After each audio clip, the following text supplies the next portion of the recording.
पहुंचा और मेराज हो कि मैं तेरे कदम तक पहुंचा बलगल उला बेकमालिही कशफत दुजा बिजमालिही हसनत जमीउ खिसालिही सल्लु अलैहि व आलिही। अल्हम्दुलिल्लाह सुम्मा अल्हम्दुलिल्लाह व अम्मा बाद। বাংলাদেশের অন্যতম একটি দ্বীনী খিদমতি প্রতিষ্ঠান আঞ্জুমানে খিদমতে কোরআন সিলেট এর উদ্যোগে আয়োজিত 3 দিন ব্যাপী আজিম ও শান এই ঐতিহাসিক তাফসীরুল কোরআন মাহফিল। এই আজিম ও শান তাফসীরুল কোরআন মাহফিলের আজকের প্রথম দিবস। আজকের এই প্রথম দিবসের সমাপনী অধিবেশন আজকের এই মাহফিলের সাহেবে সদর সিলেটের মাটি ও মানুষের অত্যন্ত প্রিয়জন আপনজন বিশিষ্ট আধ্যাত্মিক রাহবার বিশিষ্ট আলেমে দ্বীন হযরত মাওলানা আব্দুল মতিন শাহবাগী সাহেব হাফিজাহুল্লাহ, আল্লাহ তাআলা তার দীর্ঘ সুস্থ নেক হায়াত দান করুন। এই জাতিকে রাহনুমাই করার জন্য আমাদের এই আধ্যাত্মিক রাহবার এই পীর সাহেবকে আল্লাহ তাআলা দীর্ঘদিন সুস্থতার সাথে বাঁচিয়ে রাখুন, আল্লাহুম্মা আমিন। হযরত উলামায়ে কেরাম আইম্মায়ে মাসাজিদ, আমার সামনে উপবিষ্ট দ্বীন প্রিয় ধর্ম প্রিয় ইসলাম প্রিয় রসুল প্রিয় তাওহীদ প্রিয় জনতা, বিভিন্ন অঞ্চল থেকে আগত মিডিয়ার বন্ধুরা, শান্তি শৃঙ্খলার দায়িত্বে নিয়োজিত ভলান্টিয়ার ভাইরা, আইন শৃঙ্খলা রক্ষাকারী বাহিনী এবং এই এলাকার আবাসিক অঞ্চলের বিভিন্ন জায়গায় ছড়িয়ে ছিটিয়ে থাকা মায়ের তুল্য বোনের তুল্য সম্মানিত মহিলারা, আমি সকলের খিদমতে শ্রেণী মোতাবেক শ্রদ্ধা ভালোবাসা ও স্নেহ জ্ঞাপন করছি। আসুন আমরা সর্বপ্রথম রব্বে কারিমের শুকরিয়া আদায় করি, পড়ি আলহামদুলিল্লাহ। আজকে খুব আবেগ নিয়ে মঞ্চে কথা বলা শুরু করেছি। এই মঞ্চে যিনি কথা বলতেন, দীর্ঘ বছর যিনি 3 দিন একটানা তাফসীর করেছেন, শুধু তাফসীর করেননি, তাফসীরুল কোরআন বিল কোরআন, কোরআন দিয়ে কোরআনের তাফসীর যিনি করেছিলেন, সেই আল্লামা শহীদ দেলওয়ার হোসেন সাইদি সাহেব। আজকে তার এই মঞ্চে কথা বলার কথা ছিল, কিন্তু আল্লাহ তাআলার আরশে আজিমের সিদ্ধান্ত, আল্লাহ তাআলার হায়াতের সিদ্ধান্ত, আল্লাহ তাআলার সৃষ্টির অলঙ্ঘনীয় সিদ্ধান্ত, সুতরাং তিনি আমাদের মধ্য থেকে আজকে পিরোজপুরের জমিনে শুয়ে আছেন। ষড়যন্ত্রকারীরা এই পৃথিবী থেকে তাকে ষড়যন্ত্রের মাধ্যমে সরিয়েছে। আল্লাহ তাআলা তার উচিত জবাব তাদেরকে দান করুন, আর সাইদি সাহেবকে আল্লাহ তাআলা শাহাদাতের উচ্চ মর্যাদা দান করুন। সম্মানিত উপস্থিতি, যেহেতু প্রথম দিনের মাহফিল, খুব লম্বা কথা নয় আর ভূমিকাও নয়। একটি কল্যাণময় রাষ্ট্রে শুধু রাষ্ট্রের কিছু অবকাঠামো থাকলেই হবে না, বিল্ডিং আছে, রাস্তাঘাট আছে, কিন্তু ওই দেশের মানুষের জনগণের চরিত্র ভালো না, তাদের চারিত্রিক বৈশিষ্ট্য ভালো না, তাহলে সে রাষ্ট্রটা কখনই একটা কল্যাণ রাষ্ট্র হয় না, হতে পারে না। রাষ্ট্রের তো সব থেকে গুরুত্বপূর্ণ হচ্ছে তার নাগরিক। মুহাম্মদ রাসূলুল্লাহ সাল্লাল্লাহু আলাইহি ওয়াসাল্লাম মক্কার জীবনের শেষ দিকে আল্লাহর হাবিব এই রজব মাসের শেষে মেরাজে গিয়েছিলেন, ঊর্ধ্বলোকে গিয়েছিলেন। সহজ বাংলা কথায় আল্লাহ বাড়িতে বেড়াতে গিয়েছিলেন। রাসূলুল্লাহ সাল্লাল্লাহু আলাইহি ওয়াসাল্লাম মেরাজ থেকে 14টা কর্মসূচি নিয়ে আসলেন, 14 দফা কর্মসূচি নিয়ে আসলেন। কোন দেশ, কোন জাতি, কোন রাষ্ট্রের নাগরিকেরা এই নিয়ম কানুনগুলি যদি পালন করে, এই দফাগুলো যদি পালন করে, তাহলে সে দেশের নাগরিকদের চরিত্র পরিবর্তন হয়ে যাবে, আর ওই দেশটা শান্তি কল্যাণে ভরে যাবে। সুতরাং আসুন, ভূমিকা ছাড়া আমরা সেই বিষয়টা নিয়ে আপনাদের সামনে কথা বলার ইচ্ছা পোষণ করছি। কোরআনুল কারীমের সূরা বনী ইসরাঈল 17 নম্বর সূরা, সূরা বনী ইসরাঈল থেকে এক টুকরা আয়াতে মুকাদ্দাসা, আয়াতে কারিমা আমি আপনাদের সামনে তেলাওয়াত করেছি। আল্লাহ তাআলা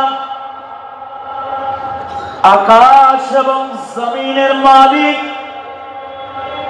এই দুনিয়ায় যত পয়গম্বর আল্লাহ তাআলা পাঠিয়েছেন, ওই নবীদের সঙ্গে আল্লাহ তাআলা জিবরাইলের মাধ্যমে, জিবরাইলের মারফতে কথা বলেছেন। মুসা আলাইহিস সালামের সঙ্গে আল্লাহ তাআলা কথা বললেন।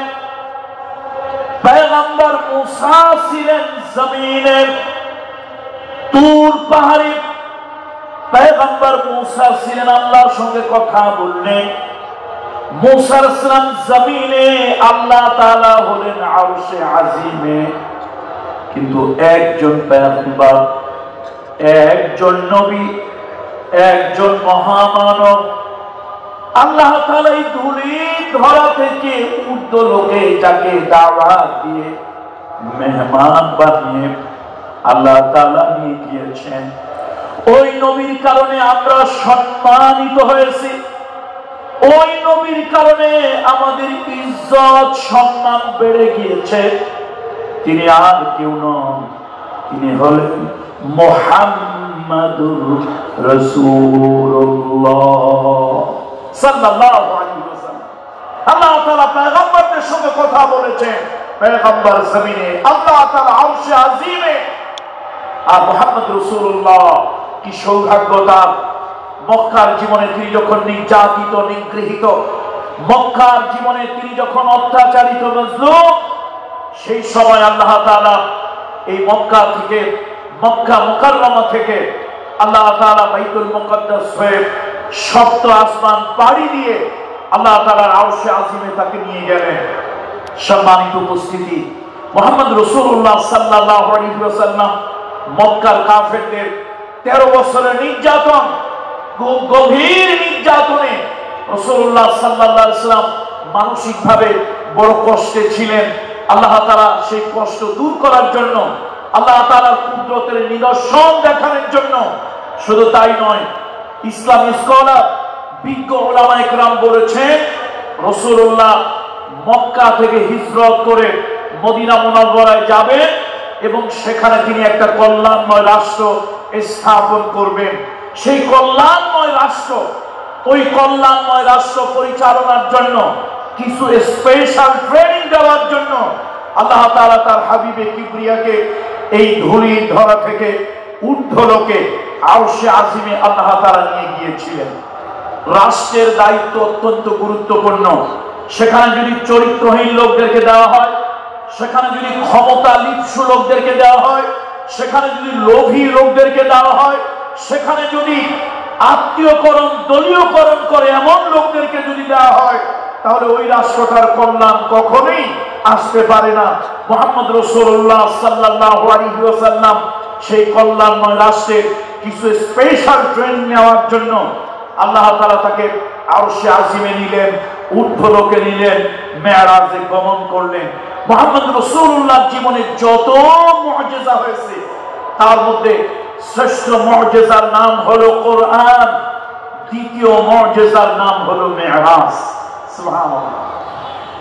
আল্লাহর নবী, বিশ্ব নবী, মানবতার বন্ধু মুহাম্মদুর রাসূলুল্লাহ সাল্লাল্লাহু আলাইহি ওয়াসাল্লাম, আল্লাহ তাআলা তাকে মেরাজ থেকে আসলেন।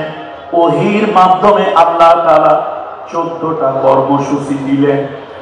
ওই কর্মসূচি যদি কোনো রাষ্ট্রে পালন হয়, ওই কর্মসূচি যদি কোনো রাষ্ট্রের নাগরিক মানুষ যদি পালন করে, সেই রাষ্ট্রটা হবে কল্যাণের, আর ওই রাষ্ট্রের জনগণ হবে উন্নত চরিত্রের। সুবহানাল্লাহ। প্রথমটা হলো দাসত্ব, ইবাদত, বন্দেগী। এটা শুধুমাত্র রাষ্ট্রের নাগরিকেরা মহামহিম আল্লাহ করবে, আর কারণ নয়। ইবাদত, বন্দেগী, দাসত্ব, গোলামি, হুকুমের ফরমাবরদারি রাষ্ট্রের নাগরিকেরা একমাত্র আল্লাহর জন্য করবে। তবে অবশ্যই সে নাগরিক মুসলমান। অমুসলিম ভাই বোনদের উপরে ইসলাম কখনই কিছু জোর করে চাপিয়ে দেয়নি। লা ইকরাহা ফিদ্দীন, ধর্মের মধ্যে, দ্বীনের মধ্যে জবরদস্তি নাই, বাড়াবাড়ি নাই। আল্লাহ নবী মুহাম্মদ রাসূলুল্লাহ সাল্লাল্লাহু আলাইহি ওয়াসাল্লাম স্পষ্টই মক্কার কাফেরদেরকে জানিয়ে দিয়েছিলেন, লাকুম দীনুকুম ওয়ালিয়া দীন, তোমাদের দিন তোমাদের কাছে, আমাদের দিন আমাদের কাছে। সুতরাং নাগরিক যদি ভিন্ন ধর্মের হয়, নাগরিক যদি অন্য ধর্মের হয়, অমুসলিম হয়, ইসলাম ভিন্ন ধর্মের হওয়ার কারণে, অমুসলিম হওয়ার কারণে কখনই শরীয়তের কোন বিধান জবরদস্তি করে তাদের উপরে চাপিয়ে দেয় না। সুবহানাল্লাহ, সুবহানাল্লাহি ওয়া বিহামদিহি, সুবহানাল্লাহিল আযীম। তাহলে বন্ধুরা আমার, আল্লাহর নবী মেরাজ থেকে উম্মতের জন্য আল্লাহর পক্ষ থেকে 14 দফা কর্মসূচি নিয়ে আসলেন। প্রথম কর্মসূচি হলো ইবাদত, বন্দেগী, গোলামি আল্লাহ। ওয়াকাদা রাব্বুকা আল্লা তা'বুদু ইল্লা ইয়াহু, তোমার প্রভুর ফয়সালা হলো, তোমার প্রভুর নির্দেশ হলো, আইন হলো, বিধান হলো, ইবাদত করবে, বন্দেগী করবে, দাসত্ব করবে, গোলামি করবে একমাত্র আল্লাহ। আল্লাহ ছাড়া আর কারো দাসত্ব, গোলামি, ইবাদত করবে না। কারোই নয়, কোন ব্যক্তির নয়, কোন মতবাদের নয়, মতাদর্শের নয়। মুসলমান কখনই কারো ইবাদত, কারো বন্দেগী, কারো গোলামি মুসলমান করতে পারে না। তার কারণ আমরা এই আকীদা, এই বিশ্বাস করি, আমাদেরকে সৃষ্টি করা হয়েছে শুধুমাত্র, কেবলমাত্র, একমাত্র আমাদেরকে ইবাদত, বন্দেগী, দাসত্ব, গোলামি করার জন্য। আল্লাহ তাআলা বলেন, ওয়ামা খালাকুতুল জিন্না ওয়াল ইনসা ইল্লা লিয়াবুদুন, আমি মানুষ এবং জিনকে সৃষ্টি করেছি একমাত্র আমার ইবাদত করার জন্য, আমার দাসত্ব করার জন্য, আমার গোলামি করার জন্য। আমি আল্লাহ ছাড়া কারো কাছে মাথা নত করবে না, কারো সামনে সেজদা দেবে না, কারো কাছে কিছু চাইবে না, কারো বন্দেগী করবে না। যা কিছু করার একমাত্র আমি আল্লাহ তাআলা আমার করবে, অন্য কারো নয়।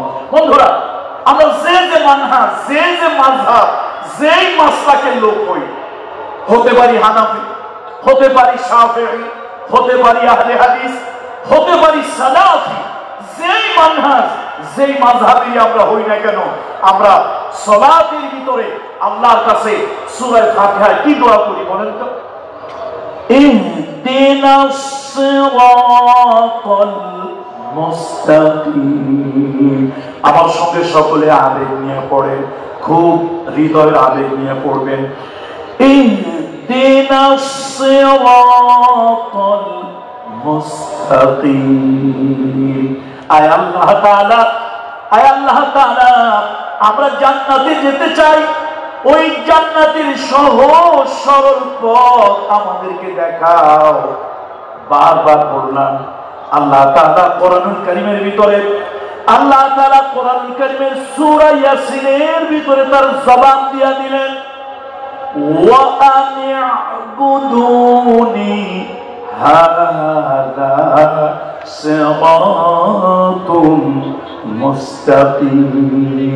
পড়েন আমার সাথে একটু আবেগে পড়েন, ওয়া আনি'বুদুনি হাযা সিরাতুম মুস্তাকিম। বান্দারে আমার ইবাদত করো, কোন পীরের ইবাদত, পরীর ইবাদত, দরগার ইবাদত, মুসলমান হলে দুর্গার ইবাদত, আমার হিন্দু সম্প্রদায়ের ভাই বোন হাজার বার করুক, লক্ষবার করুক তার ধর্ম, তার বিশ্বাস, তার আকীদা, কিন্তু আমার মুসলমান না দরগার ইবাদত করবে, না দুর্গার ইবাদত করবে, না পীরের ইবাদত করবে, না পরীর ইবাদত করবে, না বাজার, না মাজার, না পীর, না ফকির, কারো ইবাদত, কারো বন্দেগী, কারো হুকুমের ফরমাবরদারি, কারো সামনে মাথা নত এগুলি করবে না। একমাত্র মাথা নত করবে, একমাত্র মাথা নত করবে মহামহিম আল্লাহ তাআলার সামনে। কথা ঠিক কিনা বলুন? ওয়া আনি'বুদুনি হাযা সিরাতুল মুস্তাকিম। আমার ইবাদত করো, আমার গোলামি করো, আমার দাসত্ব করো, এটাই হলো জান্নাতে যাওয়ার একমাত্র রাস্তা। সুতরাং আসুন, কোন কল্যাণময় রাষ্ট্র শুধু অবকাঠামোগত উন্নয়ন হলেই হয় না, কালভার্ট, ব্রিজ, রাস্তাঘাট হলেই তার উন্নতি হয় না। একটা রাষ্ট্রের যদি জনগণ, সেই দেশের রাষ্ট্রের জনগণ যদি চরিত্রবান, সেই দেশের নাগরিকরা যদি সভ্য না হয়, তাহলে রাষ্ট্রটা কখনই কল্যাণ হয় না, আর জনগণ কল্যাণ ভোগ করতে পারে না। সুতরাং মুহাম্মদ রাসূলুল্লাহ ঊর্ধ্বলোকে গিয়েছিলেন, মেরাজে গিয়েছিলেন, সহজ বাংলায়, গ্রাম্য বাংলায় বলি, আল্লাহর বাড়িতে বেড়াতে গিয়েছিলেন, আর আল্লাহ তাআলা তাকে হাদিয়া দিয়েছেন উম্মতের কল্যাণের জন্য। মদিনায় গিয়ে তিনি একটা রাষ্ট্র স্থাপন করবেন, সেই রাষ্ট্রের কল্যাণ, নাগরিকদের উন্নত চরিত্রের জন্য আল্লাহ তাআলা দিয়ে দিলেন 14 দফা কর্মসূচি, 14টা কাজ দিয়ে দিলেন। আমরা দেখেছি পৃথিবীতে অনেক নেতা, অনেক পলিটিক্যাল রিফুলার, সোশ্যাল রিফুলার, বঙ্গবন্ধু শেখ মুজিবুর রহমান, শহীদ প্রেসিডেন্ট জিয়াউর রহমান, এমএজি আব্দুল হামিদ খান ভাসানী, শহীদ সারওয়ার্দী, এরকম আমার দেশের বড় নেতারা ছিলেন। প্রত্যেকেই কেউ 6 দফা, কেউ 19 দফা, কেউ 21 দফা, নানান কর্মসূচি তারা ঘোষণা করেছেন। আমরা যারা রাষ্ট্রবিজ্ঞানে পড়াশোনা করেছি অথবা রাষ্ট্রবিজ্ঞানে খুললেই আমরা দেখব নানান সময় দেশ জাতির কল্যাণে নানান ধরনের দফা কর্মসূচি দেওয়া হয়েছিল। মুহাম্মদ রাসূলুল্লাহ মানবতার বন্ধু, ইমামুল মুরসালিন, সাইয়্যিদুল মুরসালিন, খাতামান নবিয়্যিন, শাফিউল মুজনাবিন, রাহমাতুল লিল আলামিন, আল্লাহর দাওয়াতে আল্লাহর মেহমান হয়ে তিনি ঊর্ধ্বলোকে গমন করলেন। আর সেই মেরাজে আল্লাহ তাআলা তাকে 14টা হাদিয়া পেশ করলেন। সেই 14 হাদিয়ার প্রথমটাই হলো হকুল্লাহ, আল্লাহর হক, আল্লাহর জন্য ইবাদত হবে, বন্দেগী হবে কেবলমাত্র আল্লাহ। যেমন কি সূরা নিসার 36 নম্বর আয়াতে কারিমার ভিতরে আল্লাহ তাআলা বলেছেন, ওয়া'বুদুল্লাহা ওয়া লা তুশরিকু বিহি শাইআ। ইবাদত করো আল্লাহ, বন্দেগী করো আল্লাহ, গোলামি করো আল্লাহ, আর ওই আল্লাহর সঙ্গে কোন শক্তিকে শরীক করিও না, অংশীদার করিও না। 2 নম্বরে আল্লাহ তাআলা রাষ্ট্রের নাগরিকদের জন্য যে হাদিয়াটা দিলেন, নাগরিকরা একটা মানবিক দায়িত্ব পালন করবে, সেটা হলো যে মা বাপের মাধ্যমে এই সুন্দর পৃথিবী তারা দেখেছেন, যে মা বাপের মাধ্যমে সুন্দর পৃথিবী তারা দেখলেন, সুন্দর পৃথিবীর রূপ রস অনুভব করলেন, ওই মা বাপের জন্য আল্লাহ তাআলা বললেন, ওয়াবিল ওয়ালিদাইনি ইহসানা। তোমরা মা বাপের সঙ্গে ইহসান করবে, সদাচরণ করবে, উত্তম ব্যবহার করবে, কোন মানুষ যদি মানুষের প্রতি ইহসান করে, দয়া করে, সদাচরণ করে, উত্তম মানবিক আচরণ যদি কোন মানুষ মানুষের প্রতি করে, আল্লাহ তাআলা বলেছেন ইন্নাল্লাহা ইউহিব্বুল মুহসিনিন। আল্লাহ তাআলা ইহসানকারীদেরকে ভালোবাসেন। হাল জাযাউল ইহসান ইল্লাল ইহসান। তুমি যদি মানবের প্রতি ইহসান করো, ভালোবাসো, ভালোবাসা দাও, তাহলে উত্তম মানবিক আচরণ যদি করো, আমি আল্লাহ তাআলা তোমাদেরকে বদলা, জাযা, প্রতিদান আমি আল্লাহ ইহসান দিয়ে দেব। ইহসানের বদলা, ইহসানের প্রতিদান আমি ইহসান ছাড়া কিছুই করি না। মাইকের আওয়াজ যতদূর যাচ্ছে, অমুসলিম ভাই বোনেরা যারা আছেন, মাইনরিটি আমার ভাই বোনেরা যারা আছেন, হৃদয়ের আবেগ ও ভালোবাসা দিয়ে আপনাদের খিদমতে বলছি। অমুসলিম ভাই বোনদেরকে হৃদয়ের আবেগ ভালোবাসা দিয়ে বলছি, শুনুন, আপনারা হয়তো ভয় পান যে এটা মুসলমানরা মেজরিটি পার্সেন্টের দেশে কোরআনের বিধান যদি কায়েম হয়, এই দেশে কোরআনের আইন দিয়ে যদি দেশটা পরিচালিত হয়, রাষ্ট্রের কনস্টিটিউশন, রাষ্ট্রের সংবিধান যদি হয় কোরআন আর হাদিস, তাহলে তো আমরা মাইনরিটি যারা আছি, আমরা যারা সংখ্যায় কম বা সংখ্যালঘু যারা আছি, তারা তো নির্যাতিত হব, নিগৃহীত হব, আমাদের অধিকার খর্ব হবে, ক্ষুণ্ণ হবে। আমি বলি না, এটা আপনাদের একটা ভুল ধারণা। আপনাদের ধর্মীয় অধিকার আমরা কখনই আপনাদের সাথে ধর্মে মিলাতে চাই না। আপনার ধর্মে যেটা বৈধ, আমার ধর্মে সেটা অবৈধ। আমার ধর্মে যেটা পুণ্যের কাজ, আপনার ধর্মে সেটা পাপের কাজ। সুতরাং আমরা ধর্মে মিলাতে চাই না। আপনার ধর্ম আপনার কাছে, আমার ধর্ম আমার কাছে, লাকুম দীনুকুম ওয়ালিয়া দীন। কিন্তু আমার ইসলাম পৃথিবীর সব মানুষ, জাতি, ধর্ম, বর্ণ নির্বিশেষে মানুষকে মানুষ হিসেবে মূল্যায়ন করেছে। ইসলামের শরিয়ত যদি হয়, দেশে যদি কোরআন এবং সুন্নাহর কনস্টিটিউশন যদি হয়, কোরআনের বিধান দিয়ে যদি কোর্ট কাছারি আদালত চলে, অমুসলিম ভাই বোনদেরকে বলি, মা বাপকে আপনারাও তুচ্ছ করতে পারবেন না, মা বাপকে আপনারাও সম্মান করতে পারবেন না। আমরাও পারবো না, আপনারাও পারবো না। এটা শরীয়তের বিধান। তবে ধর্মের বিধান জবরদস্তি করে ইসলাম কখনই আপনাদের উপরে চাপিয়ে দেবে না। কেন? মা বাপ, এদের মাধ্যমে আমরা পৃথিবী দেখেছি। আল্লাহ তাআলা এই জন্য বলেছেন ওয়াসাইনাল ইনসানা বিওয়ালিদাইহি। সূরা লোকমানের ভিতরে মা বাপের প্রতি মানুষকে আল্লাহ তাআলা ভালো আচরণ করতে বলেছেন। তাহলে হিন্দু, আপনি মনুষ্য পদবাচ্যে বিবেচিত, আপনি মানুষ। খ্রিস্টান, আপনিও মানুষ, মনুষ্য পদবাচ্যে বিবেচিত। আমি মুসলমান, আমিও মানুষ। তাহলে আপনার আমার সবার জন্য শরীয়তের এই বিধানটা ম্যান্ডেটরি, বাধ্যতামূলক। মা বাপকে আপনিও তুচ্ছ তাচ্ছিল্য করে রাস্তায় ফেলে দিতে পারবেন না, যেখানে সেখানে বন জঙ্গলে রেখে আসতে পারবেন না। বুড়ো বয়সে বাপ মা সন্তানের একটু এহসান চায়, একটু দয়া চায়। রাষ্ট্রের নাগরিকদের এটা একটা নৈতিক দায়িত্ব যে তারা যেন তাদের বাবা মাকে রাস্তায় ফেলে না দেয়, বৃদ্ধাশ্রমে ছেড়ে না দেয়, ঝোড় জঙ্গলে, নদীর পাড়ে, খালের ধারে যেন ফেলে না আসে। সেই জন্য বাবা মার প্রতি কর্তব্য পালনের জন্য রাষ্ট্রের নাগরিকদের যে 14টা কর্মসূচি, উত্তম কল্যাণময় রাষ্ট্রের চরিত্রবান নাগরিক গঠন করার জন্য যে 14টা কর্মসূচি আল্লাহ তাআলা দিয়েছেন, 14 দফা, তার দ্বিতীয় দফাই হলো মা বাপের সাথে উত্তম আচরণ করা। আমরা সবাই এই কাজটা করব, ইহসান করব তাদের প্রতি।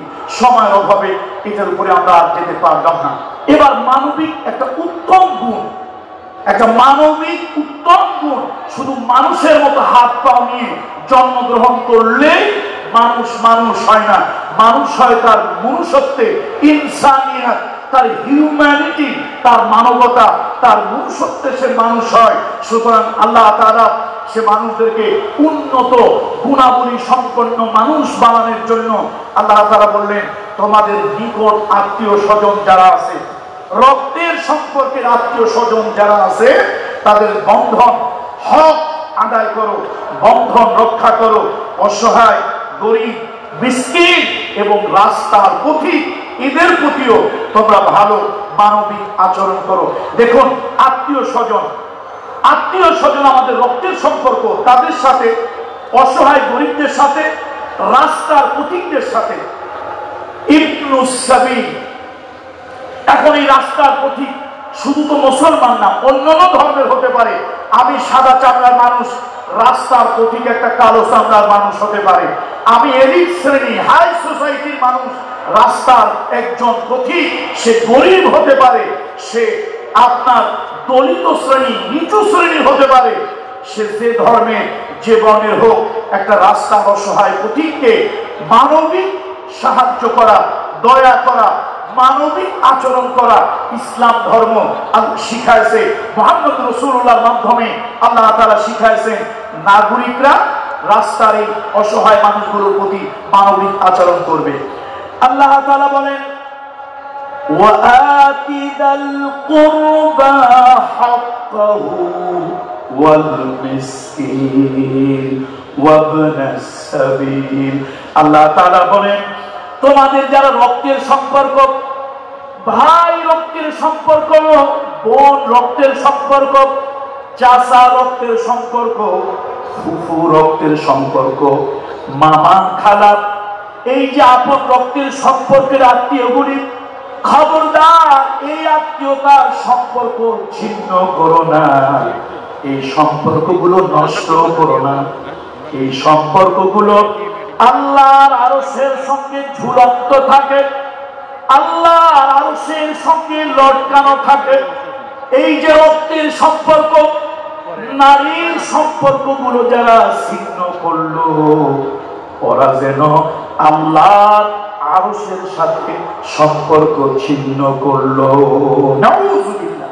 খবরদার ধন সম্পদ, ধন সম্পদ, টাকা পয়সা, বৈষয়িক সম্পদ, বৈষয়িক ক্ষমতার জন্য আপন রক্তের বন্ধন সম্পর্ক ছিন্ন করবেন না। বরং রাসূলুল্লাহ একটা হাদিসে বলেছেন সাল্লাল্লাহু আলাইহি ওয়াসাল্লাম, আল্লাহ নবী বলেছেন তিনটা কাজ যদি কেউ করে, সে দুনিয়ায় উত্তম চরিত্রের মানুষ, আর আখিরাতে তার মিজানের পাল্লা, নেকির পাল্লা ভারী হবে। সেই তিনটা কাজ হলো তাসিল মান কাতাআক ওয়া তুতি মান হারামাক ওয়া তুফু আম্মান যালামাক। তোমার সাথে যে রক্তের সম্পর্কের আত্মীয় স্বজন, বন্ধুত্বের সম্পর্ক, তোমার রক্তের সম্পর্ক যারা ছিন্ন করেছে, তুমি তাদের সাথে সম্পর্ক ছিন্ন নয়, যদি সম্ভব হয় তাদের সাথে সম্পর্ক জোড়া লাগাও, তাদের সাথে সম্পর্ক ছিন্ন নয়, তাদের সাথে সম্পর্ক আরো ভালো করো, ডেভেলপ করো। তারপরে যদি তোমাকে কেউ বঞ্চিত করে থাকে, তুমি তাকে বঞ্চিত করিও না, সম্ভব হলে তুমি তাকে কিছু দাও। ওয়াতুফু আম্মান যালামা। কেউ যদি ক্ষমতা পেয়ে, কেউ যদি ক্ষমতা পেয়ে কারো প্রতি জুলুম করে, কেউ যদি পয়সার জোরে, টাকার জোরে, ক্ষমতার জোরে কারো প্রতি জুলুম করে, আল্লাহ নবী ফতে মক্কার দিন, মক্কা বিজয়ের দিন রাসূলুল্লাহর সঙ্গে যারা দুর্ব্যবহার করেছিলেন, প্রত্যেকের পাই পাই করে, কড়াই গন্ডায় হিসাব করে রাসূলুল্লাহ সেই জুলমের বদলা নিতে পারতেন। কিন্তু আল্লাহ রাসূল সাল্লাল্লাহু আলাইহি ওয়াসাল্লাম, আল্লাহ নবী কাবা ঘরের সামনে নবীজির চোখ বেয়ে টপ টপ করে পানি পড়ছিল। আল্লাহ তাআলার হাবিব বললেন, শোনো, ইউসুফ আলাইহিস সালাম তার ভাইরা হাজারো জুলুম করার পরে সে ভাইদেরকে যেরকম ক্ষমা করে দিয়েছিলেন, ও মক্কাবাসী, আমার প্রতি বহুত জুলুম তোমরা করেছো, শারীরিক মানসিক নির্যাতন করেছো, 36 মাসের উপরে আমাকে কঠিন কারাগারে অবরুদ্ধ করে রেখেছো। সুতরাং আমি সব কথাগুলো আমার মনে আছে, হৃদয়ের দাগ কেটে আছে, কিন্তু আমি সেগুলো ভুলে গেলাম। আজকে সেই জুলমের বদলা প্রতিদান জুলুম নয়, জুলুম নয়, আমি তোমাদের প্রতি ইহসান করলাম, ক্ষমা করে দিলাম, আমি তোমাদেরকে মাফ করে দিলাম। আল্লাহু আকবার। এই জন্য আসুন, রাষ্ট্রে শুধু নাগরিকরা, সুন্দর সুন্দর প্লেন হইল, ট্রেন হইল, সেতু হইল, কিন্তু রাষ্ট্রের উপর থেকে নিচ পর্যন্ত সব চরিত্র খারাপ, সব পুলিশ, ডাকাত, বদমাশ, বাটপার, মিথ্যাবাদী, এরকম যদি হয়, সেই রাষ্ট্রের কল্যাণ হতে পারে না। আন-নাসু আলা দীনি মুলুকিহিম। যদি রাষ্ট্রের পরিচালকরা মিথ্যাবাদী হয়, অর্থ পাচারকারী হয়, তারা যদি হিংসুক হয়, তারা যদি প্রতিহিংসা পরায়ণ হয়, রাষ্ট্রের সাধারণ জনগণের চরিত্রের উপরে তার প্রভাব পড়ে। সুতরাং আল্লাহ তাআলা রাষ্ট্রের সুনাগরিক, উত্তম নাগরিক করার জন্য, একটি কল্যাণময় রাষ্ট্র করার জন্য, সেই রাষ্ট্রে সব ধর্মের, সব বর্ণের মানুষ বসবাস করবে, কল্যাণ লাভ করবে, এরকম একটা কল্যাণময় রাষ্ট্রের নাগরিকদের তৃতীয় যে দফা কর্মসূচি বা তৃতীয় যে কাজটা তারা করবে তা সেটা হলো রক্তের সম্পর্কের আত্মীয়তার বন্ধন বজায় রাখবে, গরিবের প্রতি সহানুভূতিশীল হবে, গরিবকে সহযোগিতা করবে। আর ইবনুস সাবিল রাস্তার পথিক বিপদে পড়লে, অ্যাক্সিডেন্ট হলে, দুর্ঘটনায় পতিত হলে, টাকা পয়সা সব হারিয়ে, নিঃস্ব সর্বস্ব হারিয়ে যদি একেবারে নিঃস্ব হয়ে যায়, তাহলে তাদের প্রতি মানবিক আচরণ করবে। হিন্দু, বৌদ্ধ, খ্রিস্টান কে রাস্তার পাশে পড়ে আছে, ধর্মের পরিচয় জানা দরকার নাই। ইসলাম মানবিক, ইসলাম উন্নত মানবিক। সুতরাং একটা রাস্তার পথিকের প্রতি মানবিক হাত বাড়িয়ে দেবেন, তার ধর্মের পরিচয়, দলের পরিচয়, গোষ্ঠীর পরিচয় জানা দরকার নাই। তার পরিচয় হলো সে মানুষ, তার পরিচয় হলো রাস্তার একজন অসহায় পথিক। সম্মানিত উপস্থিতি, যেহেতু সময় আমাদের হাতে একেবারে নেই, সেই জন্য এরপরে বলবো একটা উন্নত রাষ্ট্রের উন্নত একটা কাজ মানব নাগরিকদের এবং রাষ্ট্র যারা চালায় তাদের কোনো ক্ষেত্রেই তারা অপচয় করবে না। অপচয়টা একটা মারাত্মক ব্যাধি। অপচয় মানুষের যেজন দিবসে মনের হরসে জ্বালায় মনের বাতি, আশু গৃহে তার ফিরবে না আর নিশীথে প্রভাব বাতি। তার যদি কেউ যদি দিনের বেলায় বাতি জ্বালিয়ে, মোমবাতি, তার হেরিকেন, তার কুপি, সব তেলগুলি দিনের বেলা জ্বালিয়ে ফুরিয়ে দেয়, তাহলে তার রাতের বেলায় অর্থাৎ তার দুঃসময়ে, দুর্দিনে, কষ্টের দিনে সে কি করবে? সুতরাং অপচয় এটা একটা মারাত্মক ব্যাধি, খারাপ ব্যাধি। রাষ্ট্র করবে না, নাগরিকেরা করবে না। আল্লাহ তাআলা সে শিক্ষাটাই দিলেন, ওয়ালা তুবাদদিরু তাবদীরা, ওয়ালা তুবাদদিরু তাবদীরা। আল্লাহ তাআলা বলেন, ইন্নাল মুবাদদিরিনা কানু ইখওয়ানাশ শায়াতিন ওয়া কানাশ শাইতানু লিরাব্বিহি কাফুরা। আল্লাহ তাআলা বলেন, ওয়ালা তুবাদদিরু তাবদীরা, তোমরা অহেতুক খরচ করিও না, বেহুদা খরচ করিও না, অপ্রয়োজনীয় খরচ করিও না। যারা অহেতুক খরচ করে, বেহুদা খরচ করে, তারা হলো শয়তানের ভাই। বন্ধুরা, আমার একটা কথা না বললেই নয়। বিগত সরকারের আমলে বিদেশ থেকে একটা রোবট ভাড়া করে আনা হয়েছিল, নাম হলো সোফিয়া। নামটা ছিল কি? সোফিয়া। এই সোফিয়াকে কোটি কোটি টাকা খরচ করে আনা হলো। আমাদের পলক সাহেব ঝলক দেখাইলেন, পলক সাহেব ঝলক দেখাইলেন। ওই রোবটিক সোফিয়ার ভিতরে, তার হার্ড ডিস্কের ভিতরে, তার কম্পিউটার সিস্টেমের ভিতরে কিছু কথা ঢুকা দিল, ওইটা আবার সে রিপিট করলো, রিপ্লাই করলো। তারা তো হেসে হেসে একদম খুশিতে বাগবাগ হয়ে গেল। আহারে সোফিয়া আমরা আমাদের কথা বলে, দেশের কথা বলে, জাতির কথা বলে, বঙ্গবন্ধুর কথা বলে, প্রধানমন্ত্রীর কথা বলে, তারা অস্থির হয়ে গেল। আমি চিন্তা করলাম, পিসার মানুষ, আমরা খালি খানকার জিকিরের কথা কই, আজকে একটু খানকার জিকিরের বাহিরেও দুই একটা কথা কই। তখন আমি বললাম, দেখেন আপনারা বিদেশ থেকে কোটি কোটি টাকা খরচ করে সোফিয়া ভাড়া করে আনলেন তার মুখের একটু হাসি দেখার জন্য, আর তার মুখ থেকে আপনাদের নেতা নেত্রীদের নাম শোনার জন্য। আমি বললাম, বাংলাদেশের গভর্নমেন্টকে উদ্দেশ্য করে, গোয়েন্দাদেরকে উদ্দেশ্য করে বললাম, আমার নামটা নোট করেন, কোড করেন, গভর্নমেন্টের কাছে মেসেজটা পৌঁছে দেন যে আপনারা একটা রোবটিক সোফিয়াকে ভাড়া করে এনে শত শত কোটি টাকা খরচ করে আপনারা যে তামাশা দেখাচ্ছেন, ঢাকা মেডিকেলে গিয়ে দেখেন, চিটাগং মেডিকেলে গিয়ে দেখেন, সিলেট মেডিকেলে গিয়ে দেখেন, কত জীবন্ত সোফিয়া রাষ্ট্রের নাগরিক, হতে পারে হিন্দু, হতে পারে মুসলমান, হতে পারে বৌদ্ধ, হতে পারে খ্রিস্টান, যেটাই হোক, রাষ্ট্রের একজন নাগরিক একটা জীবন্ত সোফিয়া একটা বেড পাচ্ছে না, হাসপাতালের বারান্দায় একটা মাদুর বিছাইয়া, সাদাই বিছাইয়া, একটা বিছানার চাদর বিছিয়ে সে ওখানে মানবতার জীবন যাপন করে চিকিৎসা নিচ্ছে। একটা সোফিয়া, জীবন্ত সোফিয়া চিকিৎসার জন্য একটা বেড পায় না। আর আপনারা মানবতার সাথে তামাশা করে, কৌতুক করে, বিদেশ থেকে রোবট সোফিয়া ভাড়া করে আনেন তার কৃত্রিম হাসি দেখার জন্য। আল্লাহ লানাত আপনাদের উপরে পড়ুক।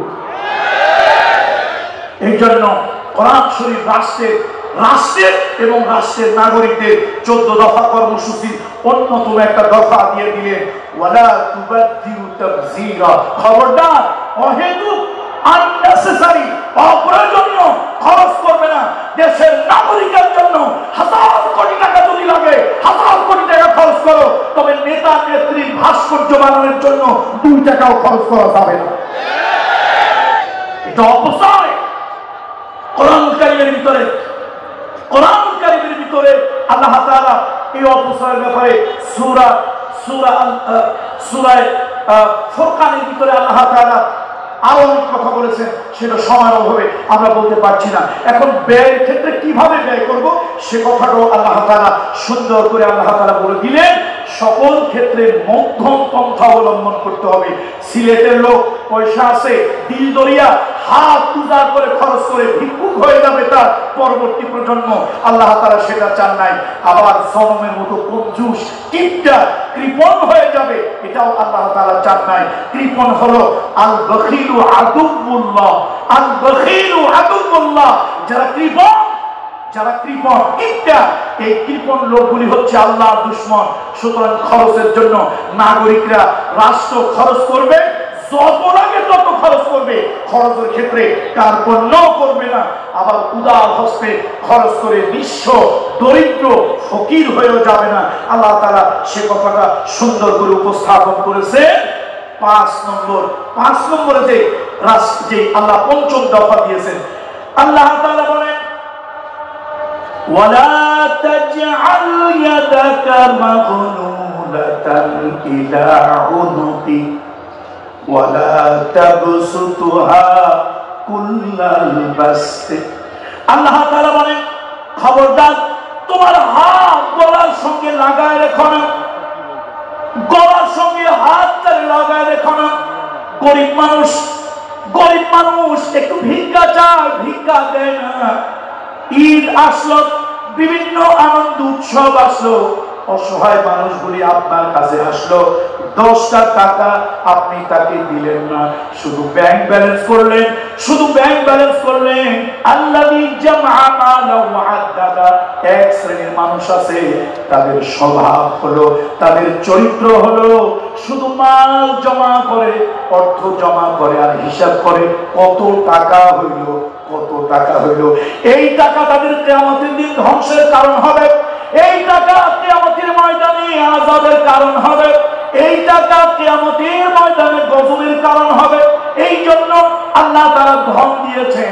আল্লাহ তাআলা বলেছেন, বান্দারে খবরদার হাতটারে গলার সঙ্গে লাগায় রেখো না। আঞ্জুমানের খিদমতে কোরআন হাজার লক্ষ টাকা খরচ করে আল্লাহর দ্বীনের কথা, সমাজকে আলোকিত করার জন্য, দেশকে আলোকিত করার জন্য, মানুষের মুদ্রার কলব জিন্দা করার জন্য বিশাল আয়োজন করতেছে। হাতটারে গলার সঙ্গে আটকায় রেখো না। এই ভালো কাজে তুমিও অংশীদারি হও। সুবহানাল্লাহ। এই জন্য হাতটাকে গলার সঙ্গে লটকা রাখা যাবে না। আবার একেবারে হাত ছেড়ে দিয়া উদার হস্তে দান করে দাতা হাতের তার মতো হইয়া শেষ পর্যন্ত আপনার পরবর্তী প্রজন্ম ভিক্ষুক হয়ে গেল, মানুষের কাছে ভিক্ষার ঝুলি নিয়ে ঘুরে বেড়ালো। আল্লাহ তাআলা এটাও চায় না, আল্লাহ তাআলা সেটাও আল্লাহ তাআলা পছন্দ করে না। যা হোক, সময়ের যে টাইম ফ্রেম সেটা হয়তো আমাদেরকে আর সামনে এগোতে পারমিশন দেবে না। শুধু এতটুকু বলবো, সেই 14টা কর্মসূচি উন্নত নাগরিক করার জন্য, উন্নত কল্যাণময় রাষ্ট্র গঠন করার জন্য, নাগরিকদের উন্নত চরিত্র গঠন করার জন্য। 24 তলা বিল্ডিং হলেই রাষ্ট্র গঠন হয় না। বুর্জ খলিফার মতো বিরাট বড় একটা অট্টালিকা হলেই রাষ্ট্রটা ভালো হয় না। ওই রাষ্ট্রের নাগরিকদের চরিত্র যদি বুর্জ খলিফার মতো সুন্দর হয়, উন্নত হয়, উঁচু হয়, তাহলেই রাষ্ট্র ভালো হয়। সেই উত্তম কল্যাণময় একটি রাষ্ট্রের জন্য আপনি মানুষের সাথে সুন্দর, বিশেষ করে অভাবী সাহায্য প্রার্থী নিজের আপনজনেরা বিপদে আপদে পড়ে যখন আপনার কাছে আসবে, তাদের সাথে কেমন আচরণ করবেন আল্লাহ তাআলা সেটা বলেছেন। আর্থিক অনটন, অভাব অনটনের কারণে সন্তান হত্যা করা যাবে না, ওয়ারিস সম্পত্তি, মিরাসি সম্পত্তি বেশি ভাগ হবে, এই ভয়ে সন্তান নেওয়া বন্ধ করা যাবে না।